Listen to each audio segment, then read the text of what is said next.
स्वागत है आप सभी का हमारे YouTube चैनल SCC में। तो बच्चों आज बहुत ही मज़ा आने वाला है क्योंकि आज मैं बताने वाला हूँ क्लास 10th का मैथ। और मैथ में पहला चैप्टर है ये वास्तविक संख्या है यानी रियल नंबर्स। और इस चैप्टर के अंतर्गत आज हम आपको कुछ ऐसे ऑब्जेक्टिव बताएंगे जो आपके आने वाले एग्ज़ाम के लिए काफ़ी महत्वपूर्ण रहेगा। इसीलिए मैं आप सभी से रिक्वेस्ट करता हूं कि आप इस वीडियो को ध्यानपूर्वक देखें और समझने का प्रयास करिए। तो वीडियो को शुरू करने से पहले मैं आप सभी को बता दूं कि किसी भी मैथ क्वेश्चन को सॉल्व करने के लिए सबसे पहले आवश्यकता होती है फॉर्मूला। यदि आपको फॉर्मूला पे कमांड नहीं है तो फिर आप अधिकतर क्वेश्चन को सॉल्व नहीं कर पाएंगे। इसलिए मैं सभी से रिक्वेस्ट करना चाहूँगा कि आप फार्मूला पे कमांड कर लें। तो चलिए आइए शुरू करते हैं आज का वीडियो लेक्चर। तो आज का पहला क्वेश्चन है कि दो परिमेय संख्याओं के बीच कितनी परिमेय संख्या होती है। अब जैसे यहाँ पे आप देख रहे हैं कि परिमेय संख्या, आखिर परिमेय संख्या होता है क्या। तो सबसे पहले हम यहाँ पे परिमेय संख्या जानेंगे।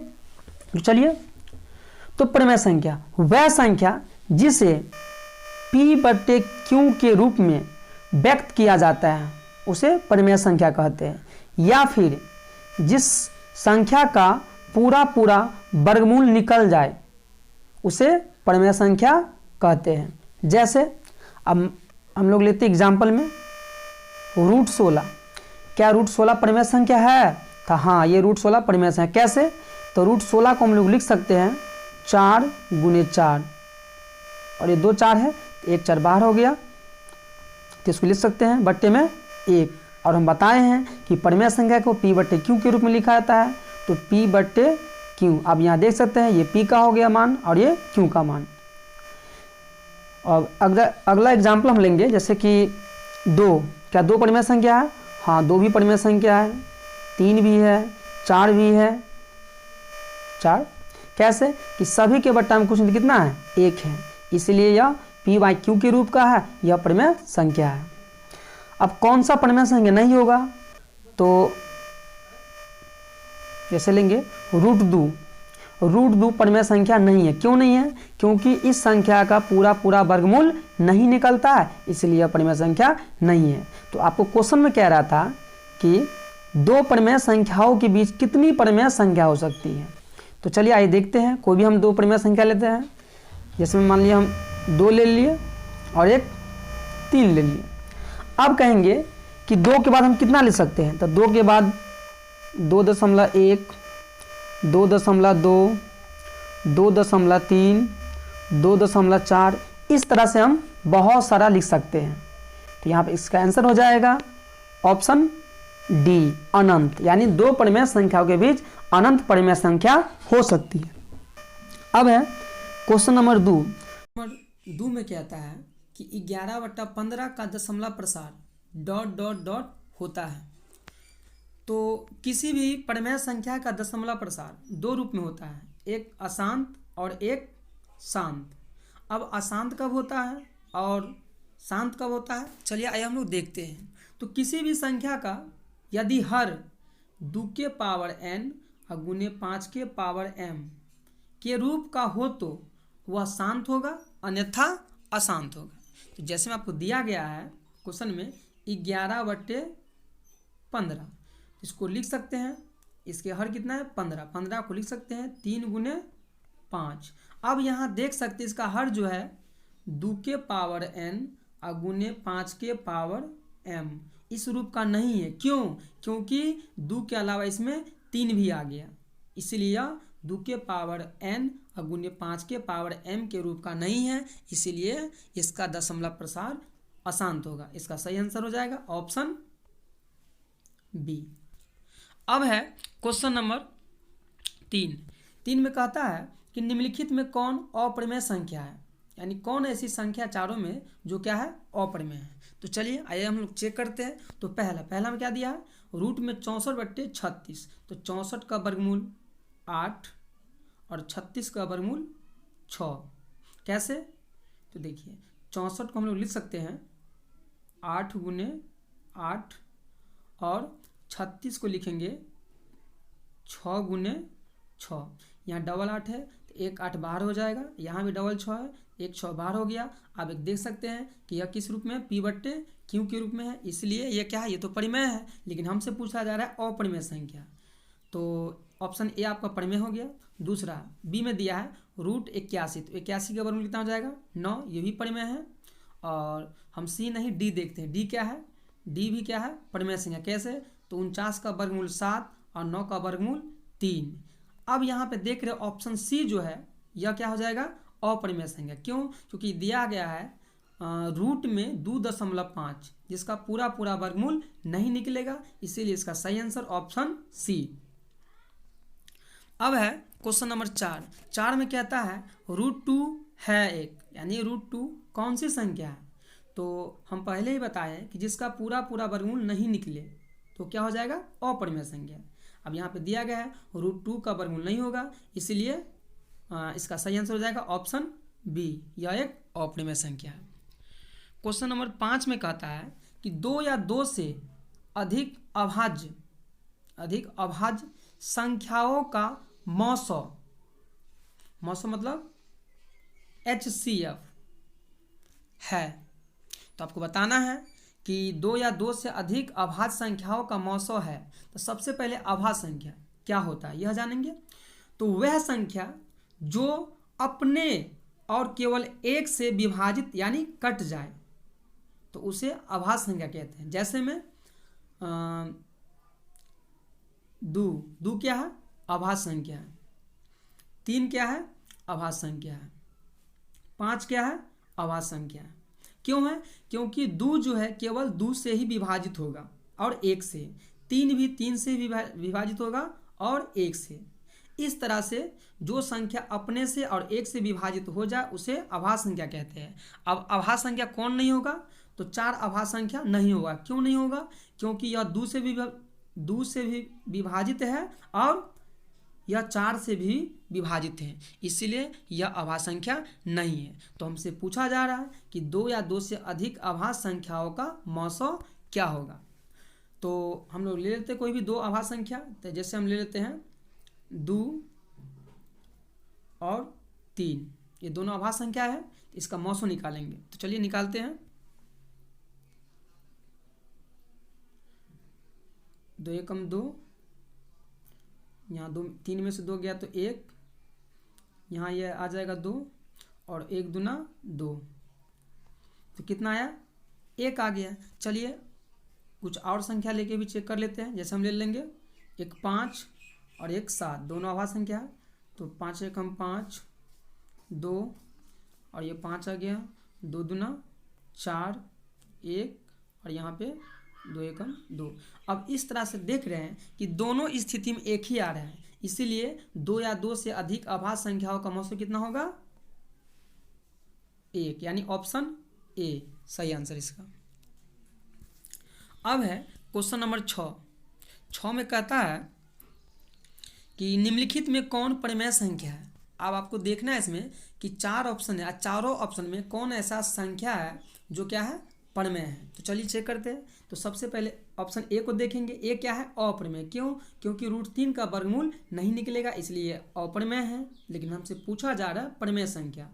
बी क्या है, तो बी को हम देखेंगे। बी में दिया गया है 2√2 और बट्टे में √2। अब √2 से √2 कैंसिल, कितना बच गया, 2, और 2 के बट्टे में कितना लिखेंगे, 1। तो ये P/Q के रूप का है, इसीलिए इसका आंसर क्या हो जाएगा, बी। यह क्या है, परिमेय संख्या है। और सी कहेंगे तो सी क्यों नहीं है, क्योंकि सी में देख रहे हैं कि √5 लगा है, जिसका पूरा पूरा वर्गमूल नहीं निकलेगा। अगर यहीं पे सिंगल 4 रहता तब यह हो सकता था। डी क्यों नहीं है, तो डी भी दिया है रूट में 6, इसका भी पूरा पूरा वर्गमूल नहीं निकलेगा, इसीलिए यह भी अपरिमेय है। तो इसका सही आंसर ऑप्शन बी। अब कहता है क्वेश्चन नंबर 7 में कहता है कि 2 क्रमिक सम संख्याओं का HCF होगा। क्रमिक मतलब क्या, यहाँ पे जैसे पूछ रहा है आपके 2 क्रमिक सम संख्या, यानी 2 क्रमिक सम संख्या पूछ रहा है का मौसो क्या होगा। तो पहले हम लोग समझेंगे कि आखिर क्रमिक सम संख्या होता है क्या। जैसे में कि आप देख सकते हैं कि हम मान लीजिए 2 लिए, 2 क्या है, एक सम संख्या, और 2 के बाद क्या आता है, 3। तो हमको 3 नहीं लेना है। क्यों, क्योंकि यहाँ पे पूछ रहा हमसे सम पूछ रहा है, इसीलिए 3 क्यों नहीं लिए, क्योंकि 3 क्या है, विषम है। तो 2 के बाद 3 नहीं ले, क्या लेंगे हम लोग, 2 के बाद 4, 4 के बाद क्या लेंगे, 5 नहीं 6, 6 के बाद 7 नहीं, क्या लेंगे 8। इस तरह से देख रही है क्या है, क्रॉमिक सम संख्या, और आपसे पूछा जा रहा है कि इसका एचसीएफ क्या होगा। तो चलिए पहले हम लोग 2 और 4 को देख रहे हैं, 2 और 4 का एचसीएफ। क्यों 2 4 लिए, क्योंकि यहाँ पे 2 लगातार ये क्रॉमिक सम संख्या है। तो 2 दूना 4, तो कितना आया यहाँ पे 2 आया। और हम और एग्जांपल लेके देख सकते हैं कि ऐसे हम ले लेते हैं 6 और 8, ठीक है, 6 एकम 6, फिर ये 6 यहाँ आ जाएगा, 2 तिया 6। अब यहाँ पे देख सकते हैं कि दोनों एग्जाम्पल लेने पे कितना है, 2 ही आया, इसलिए इसका सही आंसर क्या आ जाएगा, ऑप्शन बी, यानी 2 क्रॉमिक सम संख्याओं का एचसीएफ क्या होगा, 2 होता है। अब है क्वेश्चन नंबर 8। 8 में कहता है किसी धनात्मक पूर्णांक ए बी, यानी ए तथा बी के लिए ए कॉमा बी का मौसौ अगुने ए कॉमा बी का लौसौ में से किसके बराबर है। यह आपका फार्मूला है, और आप लोग फार्मूला जानते भी है क्या, तो फार्मूला है पहली संख्या गुने दूसरी संख्या बराबर एचसीएफ गुने एलसीएम, ठीक है। इसका सही आंसर हो जाएगा ऑप्शन सी, ए गुने बी, क्योंकि यहाँ बोल रहा था ए और बी, यहाँ पे देखिए ए तथा बी के लिए ए और बी का मौसौ अगुने ए और बी का लौसौ, तो बराबर क्या हो जाएगा, ए गुने बी। अब है क्वेश्चन नंबर 9।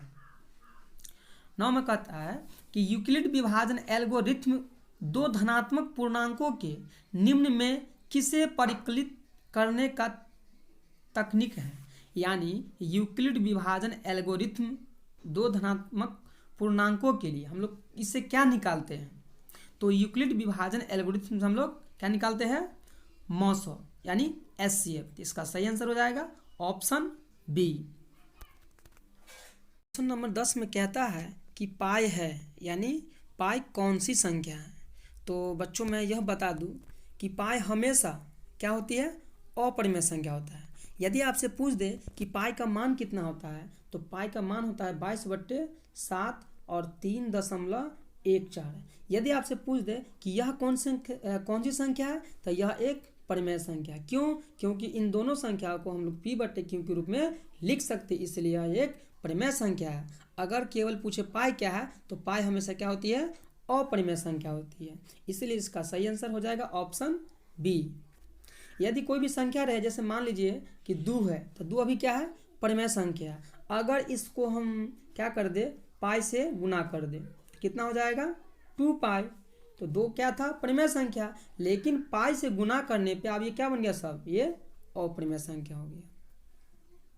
अब क्वेश्चन नंबर 11 में कहता है कि निम्नलिखित में कौन अपरिमेय संख्या नहीं है। यहाँ पे थोड़ा क्वेश्चन पूछने का तरीका अलग है, इसलिए ध्यान दीजिए। यानी निम्नलिखित में कौन अपरिमेय संख्या नहीं है, यानी 4 ऑप्शन में एक ऐसा ऑप्शन होगा जो अपरिमेय नहीं, वो क्या होगा, परिमेय होगा। तो हमको चलिए सबसे पहले ए को देखते हैं। तो ए क्या है, ए जो है ऑप्शन ए, यह अपरिमेय संख्या। क्यों, क्योंकि √7 का वर्ग नहीं निकलेगा। बी क्या है, बी भी क्या है, अपरिमेय संख्या। क्यों, क्योंकि यहाँ पे दिया गया है √7/7, जो कि √7 का क्या है, पूरा वर्गमूल नहीं निकलेगा, इसलिए यह भी अपरिमेय है। अब है सी भी क्या है, अपरिमेय है। अब डी पे हम लोग विचार करते हैं। डी में दिया गया है रूट में 75 और बट्टे में रूट में 48। यदि इसको हम इस प्रकार लिखेंगे कि 75 को कितना लिख सकते हैं, 3 गुने 5 और गुने 5, और 48 को लिखेंगे 2 गुने 2 गुने 2 गुने 2 और गुने 3, 3 पंचे 15 और 15 पंचे 75, 2 दूना 4, 4 दूना 8, 8 दूना 16 और 16 तिया 48। अब यहाँ पे देख सकते हैं कितने 5 हैं, 2 5 है तो एक 5 निकल जाएगा। रूट में क्या बच गया 3। यहाँ देख रहे हैं तो कितने 2 है, 4 2 है तो 2 को 2 बाहर निकल जाए, कितना हो जाएगा 4। चलिए इसको सही समझाते हैं। तो कितना निकल गया था 5√3 और बट्टे में कितना आ गया था 4 गुदू था तो 2 को 2 बाहर हो कितना हो गया 4 हो गया और रूट में कितना बच गया था 3। अब यहाँ √3 से √3 कैंसिल यानी 5/4। अब यहाँ पे देख सकते हैं यह क्या है P/Q के रूप का है, इसीलिए यह परिमेय हो जाएगा। तो इसका सही आंसर ऑप्शन डी। क्यों? क्योंकि ये तीनों जो ऑप्शन देख रहे हैं अपरिमेय है, बाकी ये क्या है परिमेय है, इसीलिए यह हो जाएगा इसका सही आंसर। अब क्वेश्चन नंबर 12 में कहता है कि रूट में 3 और रूट में 5 है। तो आप देख सकते हैं कि रूट में 3 जिसका वर्गमूल नहीं निकलेगा और रूट में 5 भी है, इसीलिए इसका सही आंसर ऑप्शन बी यानी यह एक अपरिमेय संख्या है। अब है क्वेश्चन नंबर 13। तो क्वेश्चन नंबर 13 में कहता है निम्नलिखित में कौन सा भिन्न का दशमलव प्रसार शांत होगा। तो आपको हम पहले ही बता चुके हैं कि जिसका हर 2 के पावर n गुने 5 के पावर m के रूप का होता है वह संख्या क्या होता है, उसका दशमलव प्रसार शांत होता है, अन्यथा इस रूप में नहीं हो तो वो क्या होता है अशांत होता है। तो चलिए हम ऑप्शन डी को देखते हैं। तो डी में आपको दिया गया है कि 3/160। तो सबसे पहले हम हर को देखेंगे और हर को हम अभाज्य गुणनखंड के रूप में तोड़ेंगे। तो 3 और 160 को हम लोग लिख सकते हैं 2 गुने 2 गुने 2 और गुने 2 गुने 2 और गुने 5। कितना 2 है 2 2 4 1 5। तो इसको लिख सकते हैं 3 और बट्टे में 5 2 है तो 2 के पावर 5 और गुने 5 के पावर 1। अब यहाँ पे देख सकते हैं इसका हर क्या है 2 के पावर n और गुने 5 के पावर m के रूप का है, जो एक क्या है इसका दशमलव प्रसार क्या होगा शांत। तो इसका सही आंसर हो जाएगा ऑप्शन डी। अब कहिएगा सर अब इस सभी क्यों नहीं तोड़े, तो ये सभी क्या है ये सभी जो है 2 के पावर n और गुने 5 के पावर m का रूप का नहीं है, इसीलिए हम इसे नहीं देखे, आप लोग चेक कर सकते हैं। तो चलिए अब क्वेश्चन नंबर 14 में कहता है 2.12112111। अब यहाँ पे देख सकते हैं, इसे थोड़ा गौर से देखिएगा तो आपको एक सीक्वेंस नजर आएगा। कैसे कि देख रहे हैं पहले 2 है, 2 के बाद फिर 1 2 है, फिर डबल 1 है, फिर 2 है, फिर ट्रिपल 1 है, फिर 2 है। इस तरह से एक जो देख रहे हैं क्या है बढ़ते चला गया है।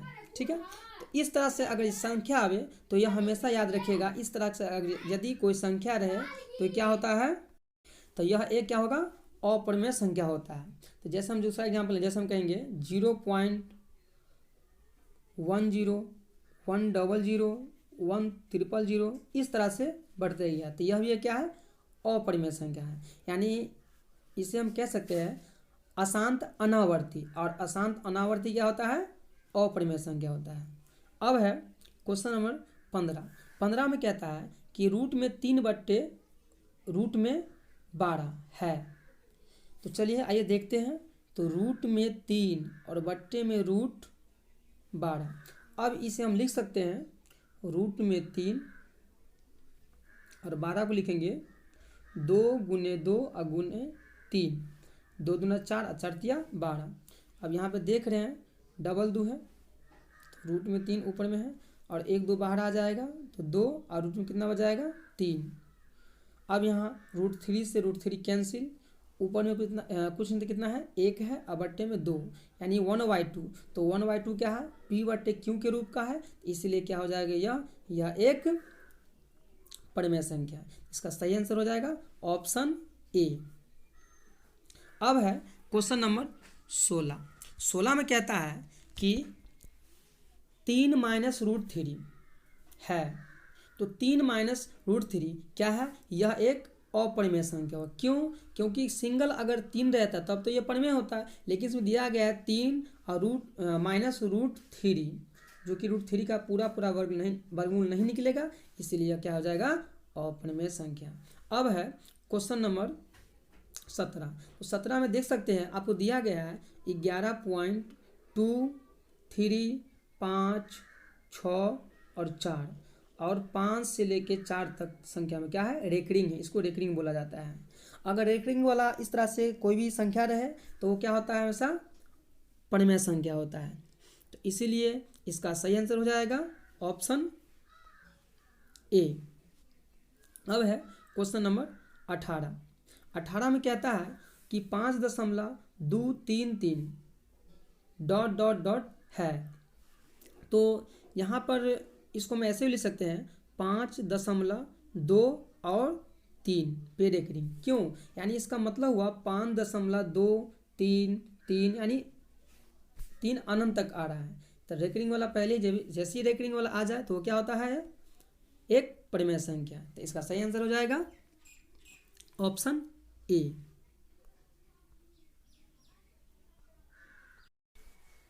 क्वेश्चन नंबर 19 में कहता है कि 1/√5 है, यानी कौन सी संख्या है। तो बट्टे में आप देख रहे हैं कि 1/रूट में क्या दिया 5, जिसका पूरा पूरा वर्गमूल नहीं निकलेगा, इसलिए यह एक क्या हो जाएगा, यह एक अपरिमेय संख्या। इसका सही आंसर हो जाएगा ऑप्शन सी। अब क्वेश्चन नंबर 20। अब क्वेश्चन नंबर 20 में कहता है कि भाज्य ए और भाजक बी के लिए ए बराबर बी क्यू प्लस आर में आर के लिए कौन सा सत्य है। यानी आपको ऑप्शन 4 को दिया है और उसमें से बताना है कि इसमें से कौन सा सत्य है। तो सबसे पहले हम लोग जाने एक फार्मूला होता है ए बराबर बी क्यू प्लस आर, जो आपको दिया गया क्वेश्चन में। तो ये कंडीशन जो कब लागू होता है, तो यह कंडीशन तब लागू होता है जब 0 से बड़ा और बराबर होता है कौन, आर, और आर से बड़ा कौन होता है, बी। यानी यह कंडीशन जो है इस पर लागू होता है कि आर जो है वो 0 से क्या होगा, बड़ा होगा और बराबर होगा, और आर बी से जो है क्या होगा, छोटा होगा। तो चलिए आइए हम एक एग्जांपल लेके समझते हैं कि जैसे हम एग्जांपल ले लेंगे कि 8 से हम 10 में भाग लगाएंगे। 8 कम 8, इसे गौर से देखिएगा, आज हम आपका जो प्रॉब्लम है इसको हम दूर कर देंगे। तो 10 में से 8 गया तो 2, तो ये हो गया आपका ए, और ये हो जाता है क्यू, और ये हो गया आपका बी, और ये हो गया आर। और हम बताए थे आपको कि यहाँ पे आप देख सकते हैं कि 0 से बड़ा और बराबर होता है आर, और आर से बड़ा होता है बी। अब यहाँ पे देख सकते हैं कि बी क्या है, 8 है, और आर का मान कितना है, 2 है। ठीक है, तो बी से क्या है, आर बड़ा है, और यहाँ पे भी क्या दर्शा रहा है कि आर जो है बी से क्या है, छोटा है। बड़ा कौन है, बड़ा बी है। लेकिन आर जो है, आर क्या होता है यहाँ पे, जब किसी में हम भाग लगाते हैं या तो यहाँ पे कट जाता है, ठीक है, या तो कुछ शेषफल यहाँ पे बच जाता है। अगर कट गया तो 0, तो यानी b का मान क्या है, r के बराबर हो गया, जो यहाँ पे दर्शा रहा है, या नहीं तो फिर b का मान क्या होता है, r से बड़ा हो जाता है। इसका सही आंसर हो जाएगा ऑप्शन सी। क्यों, क्योंकि देख रहे हैं यहाँ पे 0 से बड़ा और बराबर किसका, r का मान, यानी r, और r से बड़ा कौन है, b। ठीक है, अब है क्वेश्चन नंबर 21 में कहता है कि 5√2 है, यानी 5√2 कौन सी संख्या है। तो आप देख सकते हैं कि केवल अगर 5 रहता है तब तो यह परिमेय संख्या होता है, लेकिन इसमें क्या लगा है, √2 से गुना है। तो ये √2 क्या है, एक अपरिमेय संख्या है, इसीलिए इसका सही आंसर हो जाएगा ऑप्शन सी। सी जो इसका है सही आंसर हो जाएगा। अब क्वेश्चन नंबर 22 में कहता है कि 5.2372 है। तो यह जो है एक परिमेय संख्या होगा। क्यों होगा परिमेय संख्या, क्योंकि इसे हम लोग p/q के रूप में लिख सकते हैं। कैसे, तो 5.2372, और दशमलव को हम इस तरह से लिख सकते हैं उड़ा के, क्या, दशमलव के हटाने के बाद 1, और 1 के बाद कितना अंक है, 4, 4 को 0। ठीक है। और इस तरह से क्या हो गया, p बटे q के रूप का हो गया, इसलिए यह क्या है, परिमेय संख्या होगा। इसका सही आंसर ऑप्शन ए हो जाएगा। अब है क्वेश्चन नंबर 23 में कहता है कि निम्न संख्याओं में कौन सा संख्या विजातीय है। विजातीय का मतलब क्या, जो सबसे अलग है। तो आइए हम लोग देखते हैं। ऑप्शन ए में कहता है 2/3, ठीक है, यह क्या हो जाएगा, यह एक परिमेय संख्या हो जाएगा। ऑप्शन बी में देख सकते हैं कि रूट में 25/49, तो 25 का वर्गमूल 5 और 49 का वर्गमूल 7, यानी यह भी p बटे q का रूप का है, तो यह भी परिमेय संख्या। और सी देख रहे हैं, सी क्या है, रूट में 11, जिसका पूरा पूरा वर्गमूल नहीं निकलेगा, इसलिए यह क्या है, अपरिमेय संख्या है। और डी देखें 7/3, तो ये भी एक क्या है, परिमेय है। आप देख सकते हैं ऑप्शन ए, ऑप्शन बी और ऑप्शन डी ये तीनों क्या है, परिमेय संख्या है, लेकिन सी जो है क्या है, अपरिमेय संख्या। और हमसे पूछ रहा है कि कौन सा विजातीय है, यानी अलग है। तो तीनों ये ऑप्शन ए बी डी परिमेय है, लेकिन सी जो क्या है, अपरिमेय है, इसलिए इसका सही आंसर ऑप्शन सी हो जाएगा। अब है क्वेश्चन नंबर 24 में कहता है कि निम्न में कौन सा परिमेय है। यानी आपको देखना है कि ऑप्शन 4 को दिया गया है, 4 ऑप्शन, और चारों में एक ऐसा ऑप्शन होगा जो क्या होगा, परिमेय है, और बाकी सब क्या होगा, अपरिमेय होगा। तो चलिए ऑप्शन ए से स्टार्ट करते हैं। आपको पहले ही बताया है कि पाई हमेशा क्या आता है, अपरिमेय संख्या, तो ये तो ए ऑप्शन अपरिमेय हो गया। बी में देखते हैं, बी में दिया गया है रूट में 16 और बट्टे में 25, तो 16 को हम लिख सकते हैं 4 × 4, यानी 16 का वर्गमूल 4 और 25 का वर्गमूल 5, तो यह क्या है, परिमेय संख्या। ऑप्शन सी क्या है, अपरिमेय संख्या। और ऑप्शन डी भी क्या है, अपरिमेय संख्या। तो हमसे पूछा जा रहा है कि निम्न में कौन सा परिमेय है, इसीलिए इसका सही आंसर ऑप्शन बी हो जाएगा। अब है क्वेश्चन नंबर 25 में कहता है कि निम्न में कौन अलग है। यानी ऑप्शन 4 जो दिया गया है, 4 में 3 ऑप्शन ऐसा होगा जो एक जैसा होगा। एक जैसा मतलब क्या, या तो तीनों परिमेय होगा या तो फिर तीनों अपरिमेय होगा, अब कोई एक जो होगा अलग हो। चलिए आइए देखते हैं। तो ऑप्शन ए में है 3/5, जो कि क्या है, परिमेय संख्या है, तो ये परिमेय संख्या है। बी में है 16/4, तो 16 का वर्गमूल 4 और 4 का वर्गमूल 2, ये भी परिमेय है। और सी में देख रहे हैं कि √2/5 है, जो कि √2 का पूरा पूरा वर्गमूल नहीं निकलेगा, इसलिए यह एक क्या है, अपरिमेय संख्या है। और ऑप्शन डी क्या है, एक परिमेय संख्या है जो p बटे q के रूप का है। तो option A, option B, option C ये तीनों परिमेय संख्या है, और सी क्या है, अपरिमेय संख्या है। और हमसे पूछा जा रहा है कि निम्न में से कौन अलग है, तो सबसे अलग कौन है, ऑप्शन सी, तो इसलिए इसका सही आंसर हो जाएगा सी। अब है क्वेश्चन नंबर 26 में कहता है कि संख्या 0.3 और 2 को p बटे q के रूप में क्वेश्चन में दिया गया है, जहां p, q पूर्णांक है और q बराबर नहीं है 0, लिखा जा सकता है। यहाँ जा है, तो इसको हम किस रूप में लिख सकते हैं। तो यदि इस प्रकार से क्वेश्चन है, इस पर रेकरिंग दिया गया 2 पे, तो सबसे पहले क्या करना है, जो आपको दिया गया है 0.3 और 2 पे क्या है, रेकरिंग है। तो सबसे पहले ऐसे क्वेश्चन को पूरा को लिख लीजिए आप 0 सहित लिखना चाहता तो वो भी लिख सकते हैं। तो हम लिख सकते हैं इसको 32, ठीक है। उसके बाद यानी इस बीच में अभी दशमलव नहीं देना है। अब देखना है कितना पे रेकरिंग नहीं है, तो 3 पे क्या है, रेकरिंग नहीं है, तो उतना क्या कर देना है, माइनस कर देना है, ठीक है, और बट्टे कर देना है। और देखना है यहाँ पे कितने संख्या पे रेकरिंग है, तो 2 पे क्या रेकरिंग है, तो जितना संख्या पे रेकरिंग नहीं उतना बट्टा में 9 देना है। तो एक संख्या पे रेकरिंग है, इसलिए 1 9। उसके बाद दशमलव के बाद कितना पे रेकरिंग नहीं है, तो एक संख्या पे रेकरिंग नहीं है तो उतना 0 देंगे। अगर 2 पे नहीं रहता डबल 0 देते हैं। अब देखिए, तो 32 में से 3 गया तो 29, ठीक है, और बट्टे में 90। अब देखना है कि ऑप्शन में 29/90 है, तो ऑप्शन बी में देख रहे हैं, तो इसका सही आंसर क्या हो जाएगा, ऑप्शन बी। अब है क्वेश्चन नंबर 27 में कहता है 2 तथा 2.5 के बीच की अपरिमेय संख्या है। अब यहाँ पे दिया गया आपको 2 तथा 2.5 के बीच की अपरिमेय संख्या है, तो हमको कैसे पता चलेगा? तो जितने भी ऑप्शन दिया है सभी को हमको क्या करना है? वर्गमूल करना है।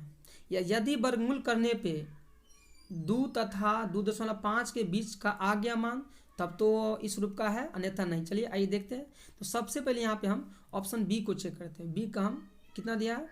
रूट में 5, तो 5 का यदि हम वर्गमूल करेंगे, चलिए कितना से? 2 से, 2 दूना 4, 1 और नहीं लेता दशमलव और वर्गमूल डबल जीरो देते हैं। 2 2 कितना हो गया? 4 और यहाँ पे हम लोग लगा सकते कितना से? 2 से लगाइए। 2 दूना 4 और 4 दूना 8। इस प्रकार से आप देख सकते हैं कितना आया? 2.2। अब देखिए कि 5 का वर्गमूल करने पे मेरा मान आया कितना? 2.2। तो किसको तोड़े हैं? तो √5 को हम तोड़े हैं, तो कितना है? 2.2, जो किसके बीच में है? यानी ये 2 तथा 2.5 के बीच का है, इसीलिए इसका सही आंसर ऑप्शन बी हो जाएगा। आप इस प्रकार से इसे ऑप्शन ए, ऑप्शन सी और ऑप्शन डी को भी तोड़ करके देख सकते हैं। ये 28 नहीं है, थोड़ा इसमें टाइपिंग करने में दिक्कत हो गया, इसलिए इस 28 नंबर क्वेश्चन आगे है। अब क्वेश्चन नंबर 28 में कहता है कि संख्याओं 50 और 25 के एचसीएफ और एलसीएम का गुणनफल है। तो सबसे पहले हमको क्या करना है? 50 और 25 के एचसीएफ और एलसीएम ज्ञात करना है। उसके बाद इन दोनों क्या कर देना है? गुना कर देना है। तो चलिए पहले हम लोग निकालते हैं एचसीएफ एलसीएम। तो 50 को हम लोग कितना लिख सकते हैं? 50 को लिख सकते हैं 2 गुने 5 गुने 5, 2 पंचे 10 और 10 पंचे 50। और 25 को लिख सकते हैं 5 गुने 5। इसीलिए एचसीएफ कितना हो जाएगा? एचसीएफ वो होता है जो दोनों में मिलता है, दो संख्या, एक 5 मिल रहा है, एक 5 यहाँ आ गया और एक और 5 मिल रहा है, ये 5 हो गया, यानी 5 है 25। एचसीएफ हो गया 25, यानी आपका एचसीएफ हो गया 25 और एलसीएम कितना हो जाएगा?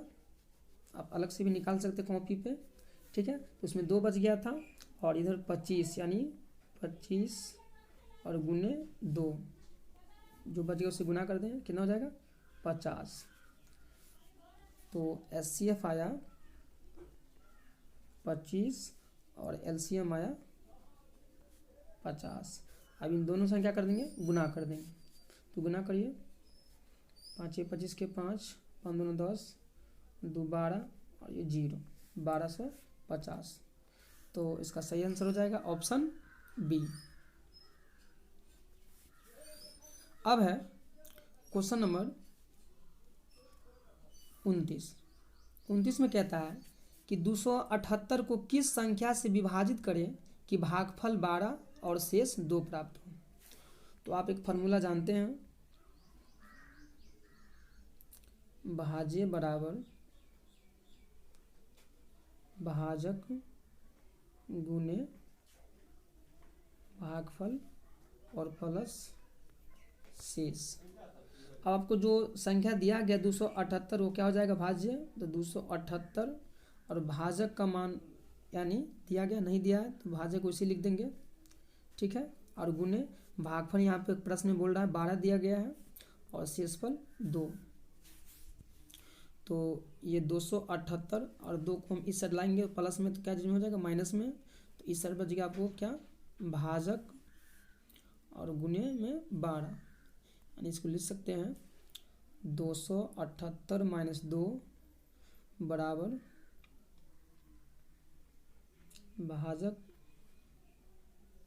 और गुने 12। इस प्रकार था। तो 278 में से कितना गया? 2, तो 276 और ये 12 गुना में है, इस साइड आएगा तो बट्टे में, उस साइड बच जाएगा कितना? आपको भाजक बच जाएगा। तो इसको आप डिवाइड करिएगा, आप डिवाइड कर सकते हैं। तो डिवाइड करने के बाद इसको कितना से लगेगा? 12 दूना 24, 3 बच गया और 12 तिया 36, यानी 23। तो इसका सही आंसर हो जाएगा ऑप्शन डी। तो आज का क्वेश्चन यहीं तक रहेगा और अगली वीडियो में हम फिर इससे अगला क्वेश्चन लेके आएंगे। और हमें उम्मीद है कि आपको अच्छा लगा होगा। यदि आप चाहते हैं कि इसी प्रकार हमको स्टार्टिंग से ही हर चैप्टर का ऑब्जेक्टिव क्वेश्चन मिले, तो यदि आप मेरे चैनल पे नए हैं तो प्लीज़ मेरे चैनल को सब्सक्राइब करें और शेयर करें ताकि आपके पास वीडियो पहुंच सके। धन्यवाद।